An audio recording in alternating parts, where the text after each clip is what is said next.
Hey, it's Liz from No Trace. In this video, I'm going to show you how to make a pencil pouch with a zipper pocket on the front and a zipper pocket on the inside.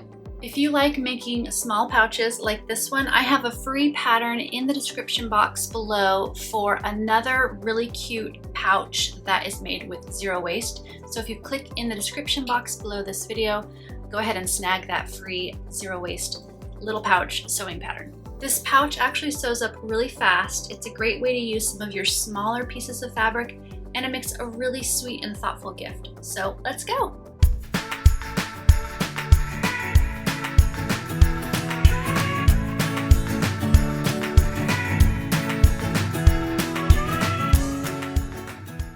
In order to make your pencil pouch with zipper pockets, you're going to need a few different sizes of fabric.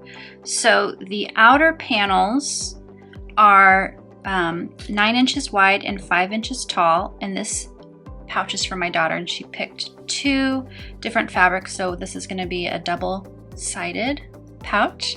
And then the liner fabric is the same, 9 inches wide, 5 inches tall. The zipper pockets that you're going to be making are going to come together with fabric that's 8 inches wide and 8 inches tall. So I have 2 of those because I'm going to be making 2 zipper pockets on my pencil pouch. Then for the main zipper, you'll want an 8-inch zipper, or you can cut a larger zipper down to size. I have made a 7-inch zipper a little bit longer with some little tabs just sewn on to the end there. So that's my main zipper.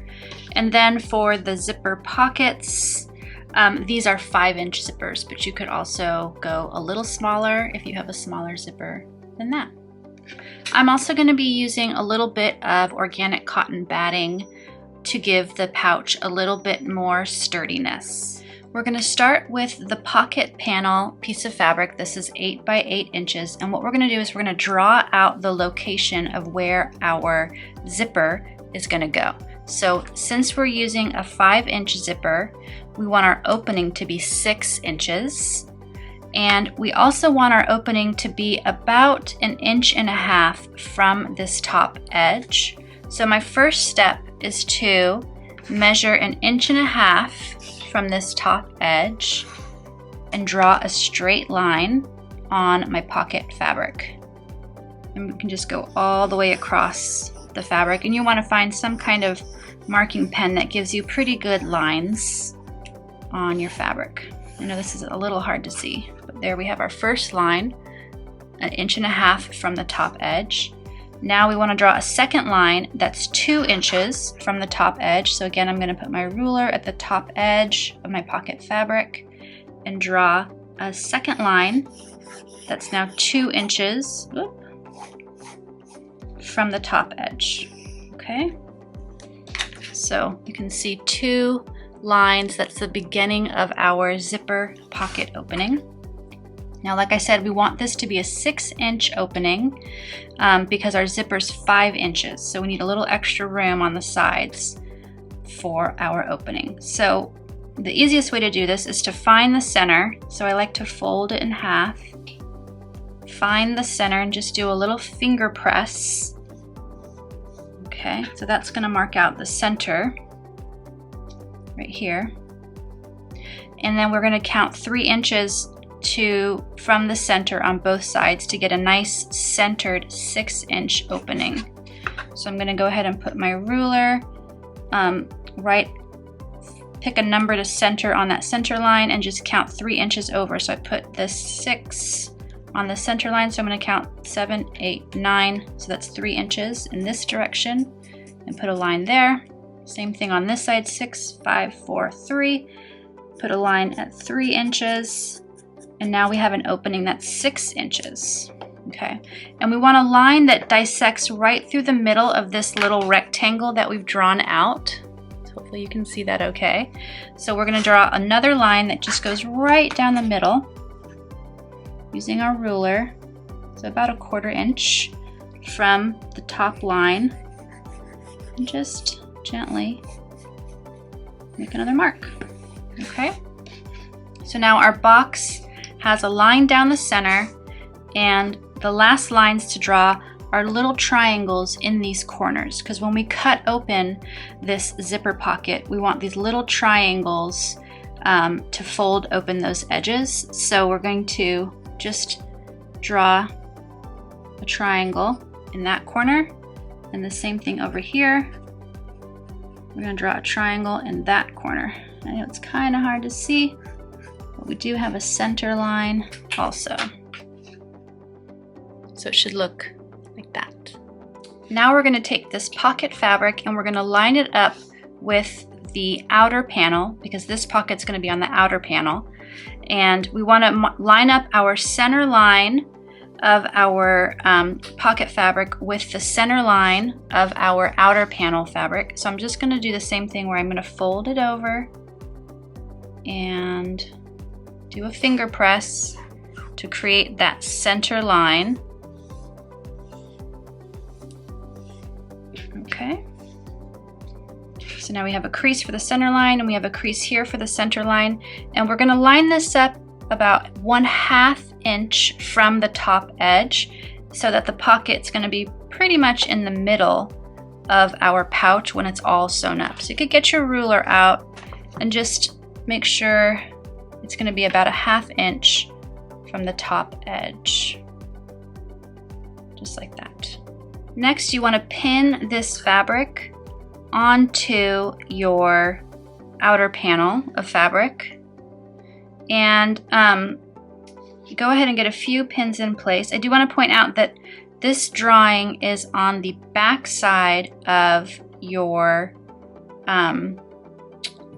pocket fabric, so that if you were using a print, you would want the right side of the print to be facing the right side of your outer panel. Once it's pinned together, we're going to take it to the machine and stitch just the outside of the rectangle all the way around.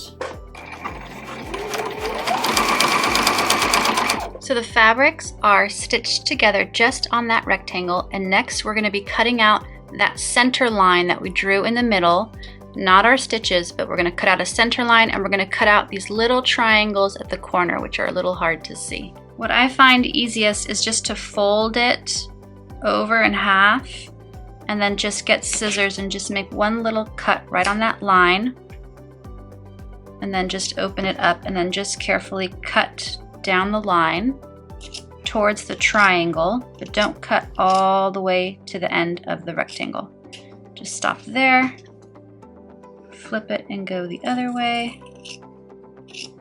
Okay, and now at the triangles that we drew, we want to cut towards the corners. So follow those little triangle lines and get as close to the corners as we can without cutting the stitches. So just try to get real close in there. If you have smaller scissors, you might be able to get even closer. But yeah, just do your best. So once you've finished cutting and you see you have these little triangles there on the ends, we're going to pull our pocket fabric through the opening towards the back side of our outer panel.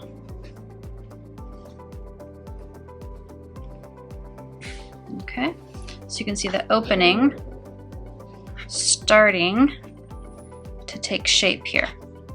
And of course, now we want to press that opening really nicely at the iron. Okay, so our opening has been ironed on the front and on the back. I'm going to also link to a video I have just about making these zipper pockets. So I'm going to link to that right here if you want to go through this process even more carefully. Now we'll take one of our 5-inch zippers and put it on the back side of our opening, and go ahead and center that as best you can, and then you're going to want to pin it in place. You can also think about which way you want to pull on your zipper. It doesn't really matter, but I'm going to put my zipper in this direction and pin it in place, and then we'll stitch it at the machine. So I've done my best to pin that zipper in place, and I put my zipper foot on my machine, and now I'm just going to take my time and go really slowly around this opening and get a nice neat seam. All right, so now your zipper should look something like this, and you can always double check that it works. This one does. The next step to creating your zipper pocket on your pencil pouch is to flip it over and pin the pocket fabric to itself, okay? Because we want to create that pocket using this fabric. So we're going to pin these edges, take it to the machine, and then just stitch it on these 3 raw sides. All right, so the pocket fabric is stitched all the way around, and I actually did a second row of stitches to really reinforce that seam so that the pocket doesn't get a hole in it. You could also stitch up these raw edges using a serger or a zigzag stitch, so you have options. And this little pocket is done. So we can set it aside and move on to the next step. In the next step, I'm going to repeat all of those same steps to create a zipper pocket on the inside panel of my zipper pouch. I repeated all those steps to create a zipper pocket on an inside panel of my pencil pouch. So this is a 1/2 inch seam allowance with a second row of stitches on the outside of that first row of stitches.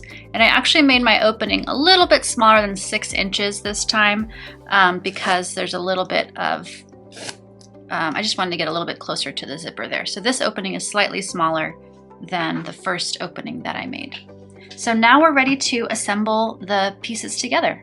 We're going to be putting this panel piece with the outer panel piece that does not have a zipper. So we're going to set these aside, and we're going to be putting this outer panel that has the zipper with one of our liner pieces that doesn't have a zipper.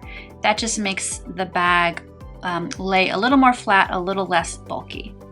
So we're going to go ahead and get our zipper and place our zipper with the right side down on top of the top edge of our outer panel piece.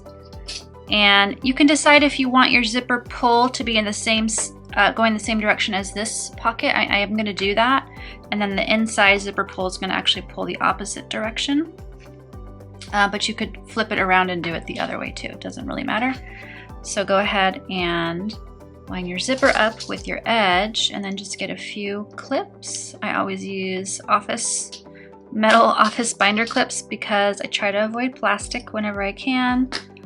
These can be recycled at the very end of their life. Okay, so this is clipped to this. Now we're going to be adding a liner piece and a piece of batting into our clips. We want the right side of the liner facing the right side of the outer panel.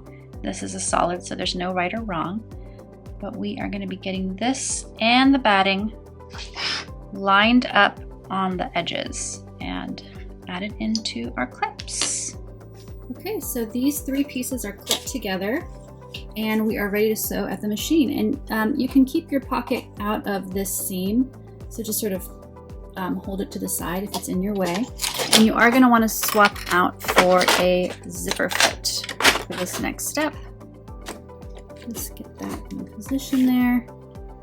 And you're going to want to get your zipper pull out of your way to get started.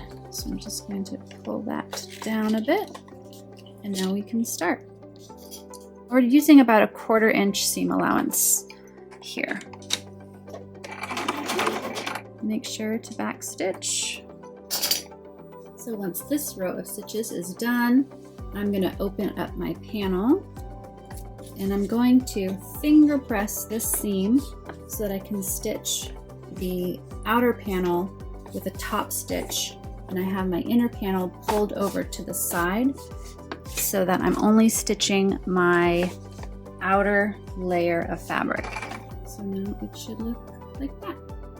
So now that these 3 pieces are attached, the outer panel, the inner panel, and some batting, they're attached to one side of the zipper. We're going to go ahead and repeat all those steps to get the other inner piece and outer piece and batting attached to the other side of the zipper. So the other part of the pouch has been attached to the other side of the zipper following the same steps. And what we want to do next is make sure to press the liner fabric away from the zipper really well so that it lays nice and flat and it doesn't get caught in your zipper teeth. We're almost done. So what we're going to do next is bring the outer panels of the pouch together, and we're going to be clipping them together. And we're going to do the same on the inner panels. We're going to bring them together and clip them around the raw edges. If you want to add a tag or any kind of loop material to the side, now would be the time to get that in between your outer layers of fabric. And you also want to open up your zipper a bit so that when you are ready to turn it right side out, you have an easier time getting into your bag. So open up that zipper and go ahead and clip the sides. And one tip I have about clipping is that I like to start at the sides where the zipper is and have those zipper teeth pointing down in towards the liner, not out towards the outer panels. And just line up those seams as nicely as you can, and then just get a clip right there. Once the bag is clipped, we're ready to sew, and I'm going to make sure to leave an opening in the liner panel pieces that's about 3 to 4 inches so that I can turn this bag right side out through that opening. As you stitch near your pocket, you can just sort of pull it out of the way so it doesn't get caught in your seam, and just keep going. All right, so we stitch all the way around, doing a back stitch at the start and the stop, and now is a moment of truth where we're going to turn our little pouch right side out. And I made my opening a little bit smaller than I wanted to, but it still works fine. It's just a little easier when you have all these zippers to not make your opening too small. And you can get your zipper open all the way. Your main zipper, get that open all the way so that you can get your outer panels pushed out. And you might want a chopstick to get into those corners. All right, I pushed out these corners pretty well using a chopstick, and the last step is to stitch up this opening here in the liner fabric. So I'm going to take it to the iron and press it really nicely, and then just stitch straight across. All right, so the last row of stitches is in place, and just push the inside panels into the outside panels, and your pouch is done. I went ahead and added a little loop to mine using a little scrap of fabric. Yeah, get those corners down into the other corners, and your little pouch is ready for action. Thanks so much for watching this video. I hope it inspires you to make a whole bunch of sweet little pouches like this one. Don't forget to snag your free sewing pattern in the description box. Just click on the link to get that for yourself. And don't forget to give this video a thumbs up and subscribe to the No Trace channel to get notified about all of our videos. We put out a new video every single week on zero waste sewing, crafting, and lifestyle tips. So I'll see you again very soon.